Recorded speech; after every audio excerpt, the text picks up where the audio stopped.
Утренний гость. Утренний гость. Друзья, мы продолжаем наш разговор, и в гостях у нас замечательный человек, министр образования и молодежной политики Чувашской Республики Исаев Юрий Николаевич. Еще раз доброе утро. Доброе утро. А вот вы знаете, мы остановились на таком интересном, щепетильном вопросе о том, как достичь успеха в жизни, любя и дружа с трудом. И вот мы знаем такой интересный факт, что ваша трудовая деятельность началась с интересной должности. Как она правильно звучала, вы мне сейчас подскажете, наверное.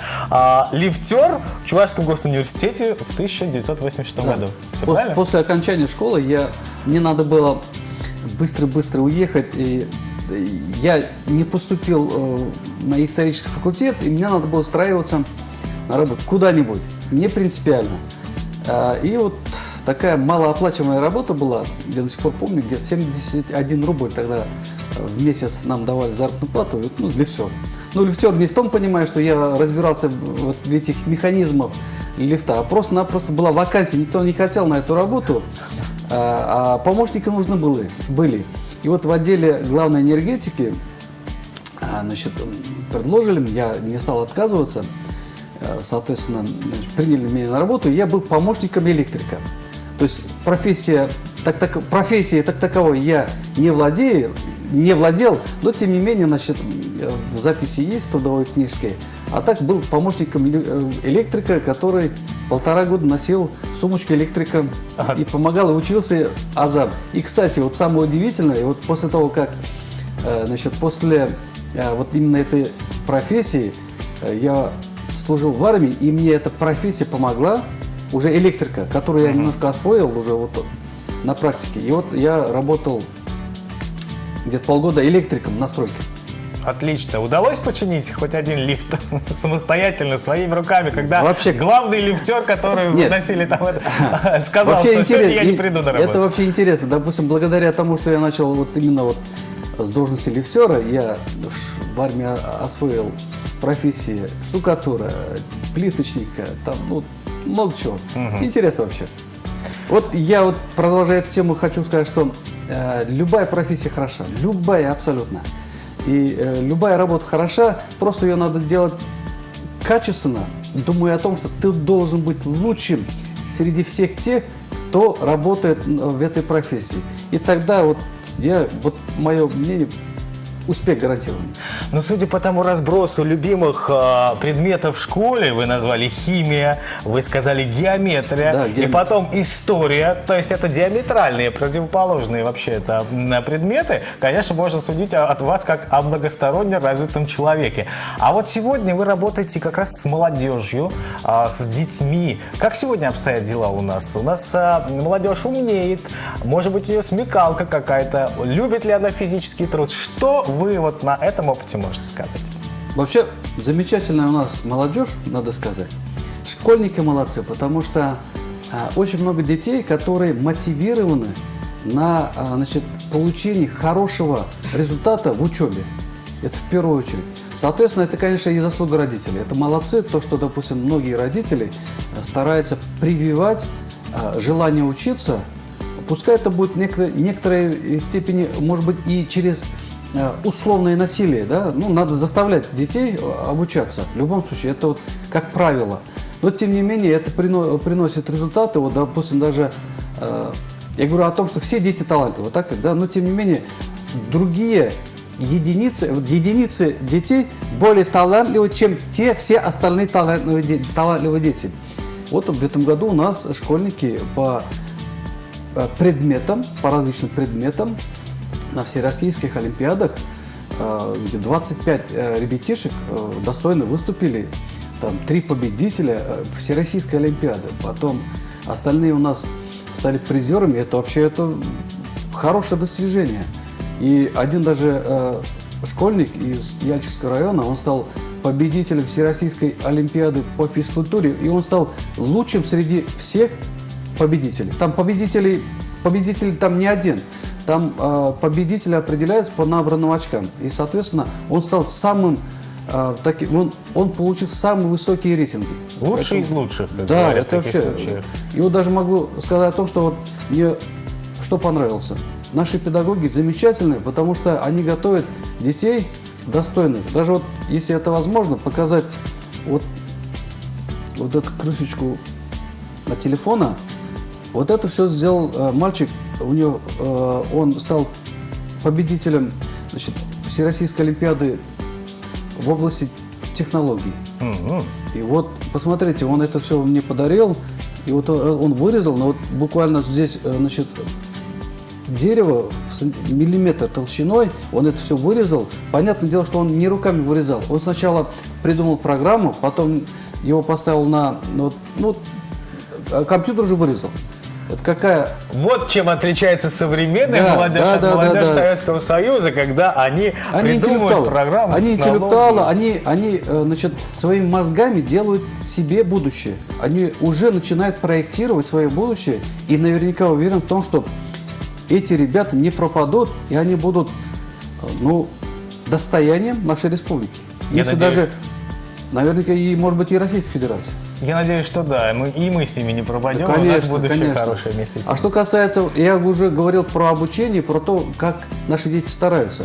А что касается уже, значит, системы дополнительного образования, чтобы примерно было представление, у нас вот в основном в 3 направлениях мы работаем. Это у нас различные технические направления, это у нас физический спорт и физическая культура, и это искусство и культура. И вот надо признать, что наши дети во всех этих направлениях показывают успехи. Педагоги дополнительного образования тоже очень мотивированы на получение результата, и я уж не буду озвучивать, кто на каких конкурсах побеждал. Это постоянно об этом говорит, значит, и телевидение, и медийное пространство. В целом мы, значит, неплохо представлены. И вот детишки стараются, и новые направления развиваются. Это техническое направление. Вот, допустим, детишки на фестивале по моделированию роботов занимают призовые, передовые места на всероссийских олимпиадах, поэтому молодцы. Чуть позже мы продолжим, друзья, какие есть еще перспективные направления у наших детей, у одаренной молодежи, но прямо сейчас музыкальная пауза.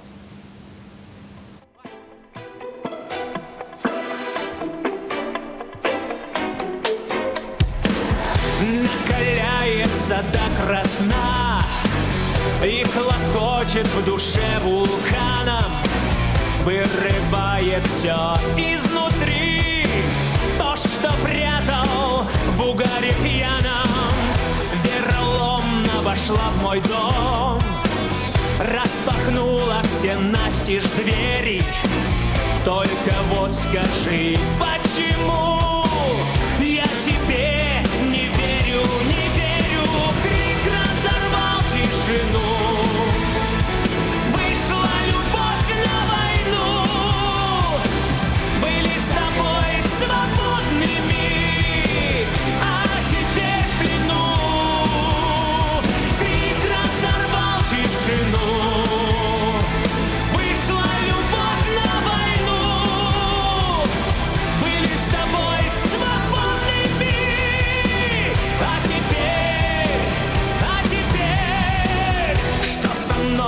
Пойму никак честь твою против всяких правил.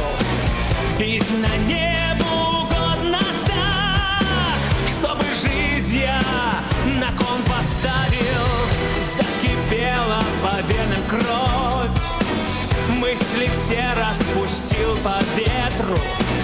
Как, скажи, разглядеть тебя? Ну покажись мне, где ты, где ты? Разорвал тишину. Вышла любовь на войну. Были с тобой свободными, а теперь в плену. Крик разорвал тишину. Вышла любовь на войну.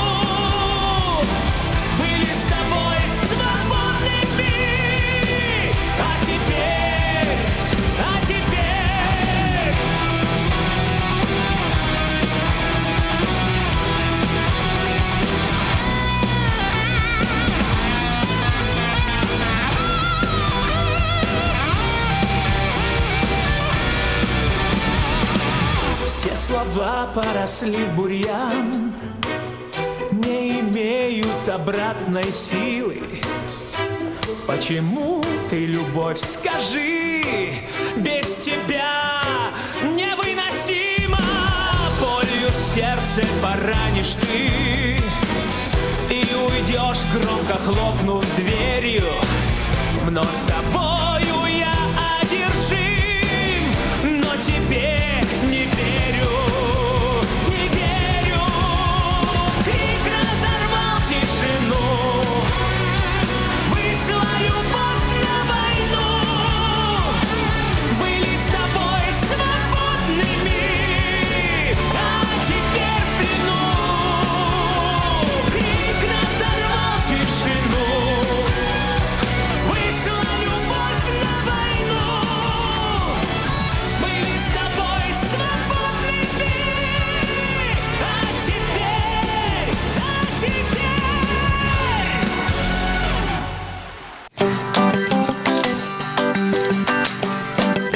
Утренний гость. Утренний гость. Друзья, мы продолжаем общение с нашим гостем, с министром образования и молодежной политики Чувашской Республики Исаевым Юрием Николаевичем. Юрий Николаевич, начались летние каникулы, и родители хотят, чтобы дети провели время с пользой. Многие отправляют детей в оздоровительные лагеря. На что нужно обратить внимание родителям, когда они отправляют своего ребенка в дом, вот как говорится, да? У нас вообще в республике 130 тысяч детей обучается в школах. И вот мы планируем в этом году оздоровить где-то порядка больше 100 тысяч детей. И малая часть, это где-то порядка 11,5 тысяч детей будут оздоравливаться в этих загородных оздоровительных лагерях. Их всего у нас, значит, 21 лагерь и, соответственно, там 4 смены. Другие дети будут оздоравливаться в пришкольных лагерях. Плюс еще мы будем, значит, организовывать, это мы говорим, это республиканская власть и муниципальные органы власти, палаточные лагеря еще будем организовывать. И, соответственно, если говорить о лагерях, значит, загородных, то, конечно, там интересно, там все организовано, там условия прекрасные. Все федеральные органы власти, которые обязаны отслеживать систему, допустим, чистоты, систему безопасности, они уже проверили, они дали добро. МВД по своему направлению, Роспотребнадзор по своему направлению, тут другие, значит, органы тоже, тут никаких вопросов нет. Соответственно, дети там отдыхают. Что бы я хотел порекомендовать нашим родителям? В первую очередь, не давайте детям такие роскошные телефоны. Гаджеты там, в принципе, ни к чему. Там, значит, я бы хотел, чтобы вы ограничились, минимумом, что ли, чтобы, когда ваш ребенок, особенно девочка, идет в лагерь отдыхать, там не так много должно быть золотых вещей, серебряных вещей, таких украшений, понятное дело, так ведь, да? Это излишнее. Ребенок, он непосредственно там должен заниматься физической нагрузкой. Он должен играть в волейбол, другие игры, бегать друг за другом. Немножко даже, может быть, значит, это вот группа, а когда группа детей, это всегда, значит, некие условные конфликты. Конфликты в хорошем смысле, потому что вырабатывается иммунитет, значит, к разным проявлениям у ребенка, конфликтуя, соперничая. Человек начинает, значит, как бы вырабатывать у себя внутри какие-то определенные навыки противодействия, значит, какой-то агрессии. То есть это, в принципе, неплохо, когда в группе человек обучается. Я даже вот скажу так, может быть, немножко в сторону отойду. Если в школе большое количество детей обучается, это хорошо детям, потому что большое количество определяет конкуренцию. Конкуренция – это определяет лучшие качества. Человек должен выжить, он должен показать самые лучшие качества свои, и, соответственно, он становится лучше. Его качество становится лучше, он лучше будет мотивирован. А когда меньшее количество детей, допустим, в школе, в классе, там 10, 5 человек, там нет конкуренции, там какая-то вялость. Согласитесь, так ведь, да? Поэтому в лагерях это нормально. Поэтому я вот уверен, что все хорошо отдохнут, получат огромное удовольствие наши детишки и, соответственно, придут с новым зарядом домой и уже с решимостью хорошо учиться в следующем учебном году. Ну да, навыки социализации, они как раз-таки приобретаются в детском возрасте, это и в детском саду. Социум, и поэтому я всегда говорю, что по крайней мере, мне так кажется, что дети должны быть в детском саду, а не с бабушками, с дедушками сидеть дома, в школе и, конечно же, в таких оздоровительных лагерях. А на что нужно обратить внимание родителю, когда он выбирает какое-то оздоровительное учреждение, оздоровительный лагерь у нас в республике, может быть, за пределами ее? Путевки уже определены, распределены они. Мы этим занимались в апреле месяце. Родители знают, мы распределяли путевки через школы, значит, в 4 этапа, поэтому тут никаких проблем не было. Они разные, эти путевки. Если, допустим, семья нуждается, они получают бесплатные путевки. Если в семье 5 и более детей, это они тоже бесплатные путевки получают, детишки. Там разные стоимости, 5%, значит, 20%, 30%, 50%. Поэтому тут они разные путевки. В то же время разные блага предоставляет государство разным семьям. Это нормально. И в принципе, мы, конечно, тот негатив, который был в прошлом году, мы учли. Мы, значит, в системе безопасности, значит, обновили все те ресурсы, которые нам помогут отслеживать и обезопасить наших детишек. Значит, там система быстрого оповещения, там это видеокамера, все эти моменты есть. Поэтому, я надеюсь, что у нас все будет хорошо. Стоит отметить, что педагогический состав то есть отбирается ведь тоже серьезно, чтобы родители не беспокоились. Мы обучили более 500 наших вожатых. Они, конечно, являются тоже молодыми людьми, которые, значит, которым по 20 лет. Это студенты Чувашского госпедуниверситета, Чувашского госуниверситета. Мы их отбирали, мы, значит, их проверяли по базе данных МВД. Были отсевы определенные, там кто-то, допустим, разные правонарушения совершал. Соответственно, они проходили курсы по разным направлениям, в том числе по, значит, скажем, по противодействию разным экстремальным ситуациям, как обучать детей в разных, допустим, нестандартных ситуациях. Вот такие моменты есть.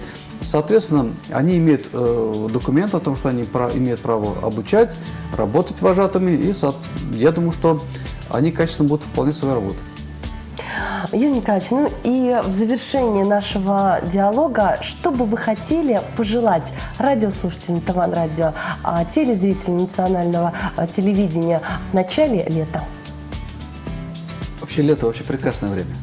Вообще любое время это хорошее время, да? Полностью с вами согласен. Обожаю лето. Лето мы больше всего ждем, потому что это в нашем подсознании в первую очередь это отдых. Это какие-то приятные воспоминания, это когда природа цветет. Поэтому понятно, что мы всегда ожидаем от лета большего, чем, может быть, получим. Но, тем не менее, я всем пожелаю позитивного лета, хорошего настроения, чтобы мы с вами смогли реализовывать свои мечты именно в полном объеме. Вот такое замечательное пожелание у нас в прямом эфире национальной телерадиокомпании от министра образования и молодежной политики Чувашской Республики Исаева Юрия Николаевича. Друзья, мы постепенно переходим в радиоформат, то есть на волну 100,3 FM Таван Радио. Ну а телезрители мы говорим до новых встреч. Это «Будильники шоу», Анна Голицына и Максим Попов. Афиша напоследок. Друзья, всем отличного лета и хорошей погоды. Сегодня, 1 июня, сводите своих детей в Национальный музей на выставку «Музей территории детства» или в Национальную библиотеку на тематический праздник. День защиты детей откроет череду летних мероприятий, которые будут проходить регулярно во всех парках культуры и отдыха республики, на различных детских площадках. Ближайшие праздники – в субботу и воскресенье.